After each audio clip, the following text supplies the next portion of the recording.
Assalamualaikum warahmatullahi wabarakatuh. Topik MPHPI 1 kali ini adalah terkait dengan bagaimana membuat suatu poster ilmiah. Ya, jadi poster ilmiah di sini digunakan sebagai media untuk menyampaikan hasil penelitian, bisa juga menyampaikan hasil praktikum ataupun praktek kerja lapang dan sebagainya. Nah, biasanya kalau dalam seminar-seminar ilmiah itu ada yang disampaikan dalam bentuk poster, ada juga yang disampaikan dalam bentuk oral presentation. Nah, di sini kita akan melihat bagaimana tahap-tahap yang diperlukan untuk membuat suatu poster ilmiah.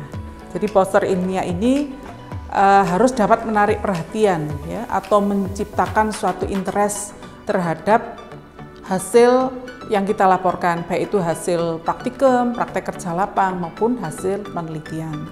Jadi di sini poster ilmiah harus menyediakan suatu summary atau ringkasan yang padat, jelas, kemudian di sini mudah dibaca dari jarak tertentu, jarak 2 meter ataupun lebih, dengan desain yang sederhana serta menggunakan gambar-gambar atau diagram yang tepat dan juga atraktif. Jadi di sini poster harus menarik perhatian dalam artian baik itu desain, warna maupun gambar-gambar yang ada itu dibuat semenarik mungkin agar pada saat suatu konferensi ilmiah itu bisa menarik perhatian dari para audiens. Nah, syarat-syarat suatu poster ilmiah di sini dalam mendesain suatu poster yang diperlukan adalah yang pertama adalah pemilihan warna dari suatu background. Ya, jadi warna ini sangat mempengaruhi. Kemudian yang kedua adalah tulisan dan juga ukuran ataupun font dari suatu huruf itu yang harus dipilih yang berukuran lebih besar dan juga menarik dan mudah dibaca. Jadi di sini apabila background yang saudara pilih adalah berwarna gelap, maka diupayakan tulisan itu berwarna terang, ya. Jadi ada kontras.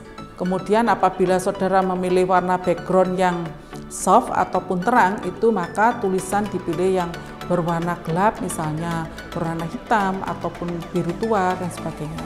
Nah, di sini untuk ukuran font ini juga perlu diperhatikan, setidaknya menggunakan ukuran font itu 18 sampai 20, ya. Kemudian karena ruang untuk poster ini sangat terbatas, jadi perlu kita perhatikan layout dari poster. Ya, nanti di sini ada berbagai software yang bisa digunakan. Yang paling mudah itu adalah ada Microsoft PowerPoint, kemudian ada Adobe Illustrator, ada Corel Draw, ini yang sangat umum. Mungkin saat ini sudah banyak lagi software-software yang lainnya. Jadi di sini bagaimana keterampilan untuk mendesain poster dapat diperoleh dari situs yang ada. Saudara bisa melihat di sini. Jadi di sini ada guideline singkat bagaimana membuat poster ilmiah yang atraktif dari segi konten dan juga desain poster. Jadi komponen untuk poster terkait dengan penelitian ataupun hasil PKL maupun praktikum antara lain ada abstrak, kemudian ada introduction, kemudian ada methods atau metode, kemudian ada result dan discussion, serta conclusion serta referensi. Nah, di sini ada ucapan terima kasih atau acknowledgement yang perlu dituliskan apabila suatu riset ataupun laporan tersebut dilakukan di instansi tertentu, mendapatkan pendanaan dan sebagainya, maka perlu ditulis suatu acknowledgement. Jadi di sini yang pertama terkait dengan judul.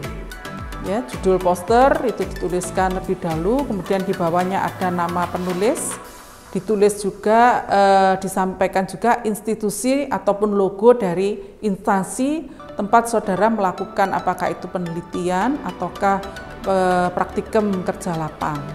Nah, biasanya di sini kalau kita lihat untuk poster penelitian berukuran sekitar 4 sampai 6, ya, ini inci ya satuannya, ya, sekitar 30,48 cm. Sedangkan untuk ukuran yang lainnya mungkin kita bisa melihat pada slide berikutnya. Nah, harus terlihat dalam jarak 20 kaki, satu kaki itu 12 inci ya, atau 30 cm, jadi ada sekitar mungkin 2 sampai 3 meter ya untuk jarak ini. Kemudian bagian abstrak pada poster harus memberikan summary yang akurat. Jadi di sini menyangkut hipotesis ataupun pertanyaan dari penelitian, metode, data, serta konklusi. Ya, jadi di sini penting karena apa? Abstrak ini merupakan bagian kedua setelah judul yang akan dibaca oleh publik dan akan menentukan apakah poster kita layak untuk dibaca dengan minat mereka. Nah, ini terkait dengan huruf ya. Jadi font untuk abstrak, introduction maupun methods, research and discussion untuk subjudul itu adalah 16 ataupun 18. Nah, font yang disarankan di sini ada Times New Roman, Arial atau Helvetica. Jadi kita bisa lanjutkan terkait dengan introduction dalam suatu poster harus menjelaskan jawaban dari pertanyaan mengapa penelitian tersebut dilakukan atau PKL tersebut.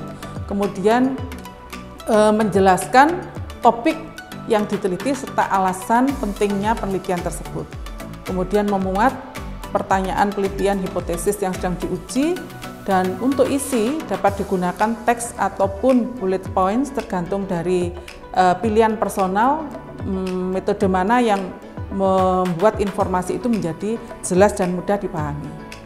Kemudian ada bagian metode. Jadi pada metode ini harus detail ya, mencakup tahap-tahap yang dilakukan. Jadi di sini ada teknik-teknik sampling misalnya, kemudian prosedur, kemudian ada protokol studi, subjeknya apa, alat-alat yang digunakan apa, outcome yang dinilai apa, itu bisa dijelaskan pada bagian metode. Nah, untuk suatu poster biasanya metode ini dituliskan dalam bentuk bagan alir yang ada gambar, itu sudah cukup. Ya, tidak perlu dituliskan dengan panjang lebar. Kemudian di sini untuk hasil ini akan memuat apa yang kita dapatkan dari hasil praktek kerja lapang, hasil penelitian, dan sebagainya. Jadi harus mencantumkan analisis data. Kemudian ada gambar, ada tabel untuk menunjukkan data yang kita peroleh. Jadi gambar atau tabel digunakan untuk klarifikasi serta menggambarkan hasil studi kita. Dan harus jelas, ada self-explanatory, serta secara sederhana, serta harus mudah dipahami. Kemudian untuk diskusi, karena ruang yang terbatas pada poster itu, diskusi ini cukup memuat hal-hal yang ringkas.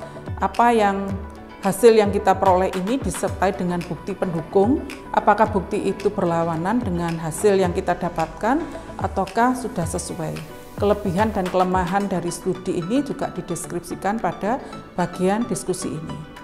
Kemudian terkait dengan simpulan, yaitu harus berhubungan langsung dengan tujuan ataupun hipotesis yang sudah diajukan dalam poin yang sebelumnya. Nah, ini adalah layout dari suatu poster, bisa berbentuk landscape seperti ini. Jadi ada judul, nama penulis, institusi juga dituliskan, kemudian yang pertama adalah abstrak, kemudian berikutnya ada pendahuluan mengapa dilakukan penelitian ini ataupun praktikum lapang ini. Kemudian ada hipotesis ataupun pertanyaan ataupun tujuan ya dari suatu praktek kerja lapang atau penelitian itu. Kemudian di bagian berikutnya, bagian berikutnya adalah metode. Bagaimana studi ini dilakukan? Nah, biasanya dilakukan dengan flowchart. Kemudian hasil yang didapatkan apa itu bisa langsung dipresentasikan dalam bentuk gambar ataupun tabel ataupun bagan. Nah, kemudian dari situ kita bisa lanjut ke diskusi. Hasil yang diperoleh ini bagaimana dan dilanjutkan dengan simpulan. Jadi ini adalah layout dari suatu poster yang mengandung judul, abstrak, pendahuluan, metode, hasil, diskusi, simpulan, dan juga mestinya ada daftar pustaka juga. Nah, kemudian kita bisa melihat di sini ada beberapa hal ya. Di sini ada satu situs ya dari University of Virginia Department of Chemistry di sini yang bisa mendeskripsikan aturan sederhana untuk melakukan presentasi poster ilmiah yang baik. Jadi ini adalah sudah dalam bentuk dipresentasikan.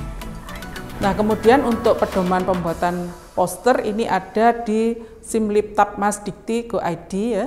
Jadi di sini ini adalah ketentuan poster untuk PIMNAS ya. Jadi ada syaratnya, antara lain poster 1 lembar dengan ukuran lebar 80 x 60 cm. Kemudian poster hendaknya terbaca dengan baik dalam jarak 2 meter, jumlah maksimum kata 250 kata. Kemudian di sini ada justifikasi tipografi, jadi kiri, rata kiri, kanan dan sebagainya berapa itu ada. Kemudian ada digunakan subjudul dengan ukuran yang lebih besar dari teks. Kemudian bisa juga menggunakan bold. Sedangkan untuk panjang kolom ini harus dibatasi tidak lebih dari 11 kata. Kemudian tidak lebih dari 2 tipe face atau jenis huruf. Kemudian jangan menggunakan huruf kapital semua. Margin harus sesuai dengan besar kolom. Dan juga desain ataupun layout poster harus memperhatikan prinsip keseimbangan formal dan non formal, simetris, asimetris, kemudian prinsip kesatuan, pengaturan elemen gambar, warna latar belakang, kemudian gerak mengarahkan mata pembaca mengalir ke seluruh area poster. Kemudian ada juga kontras ya di sini menunjukkan penekanan objek atau hal mana yang diutamakan. Kemudian isi poster harus dapat terbaca secara terstruktur, kemudian ada navigasinya. Nah, poster ini harus memuat judul, nama pelaksana, logo perguruan tinggi, kemudian ada latar belakang ataupun introduction, ada abstrak, kemudian ada metode hasil, kemudian ada kesimpulan, referensi. Nah, kemudian di sini biasanya dicantumkan detail kontak ya. Jadi kalau selain nama biasanya ada detail kontak, misalnya saja email address dan sebagainya, itu bisa dituliskan. Nah, di sini dari keterangan yang ada, latar belakang singkat, tujuan permasalahan, akhirnya di sini dari suatu poster kita bisa melihat tujuannya apa, metodenya bagaimana, hasil yang didapatkan bagaimana, kesimpulan dan sarannya bagaimana, itu bisa dilihat dalam ruang ataupun lembar yang sangat terbatas tadi. Nah, untuk yang lain ini adalah untuk PKM dan sebagainya, itu juga biasanya dibutuhkan satu poster ini tentu harus memenuhi kriteria-kriteria yang sudah ditentukan oleh penyandang dana tentunya. Nah, ini saya kira yang bisa saya sampaikan untuk poster ini. Terima kasih atas perhatiannya dan semoga bermanfaat bagi saudara semuanya.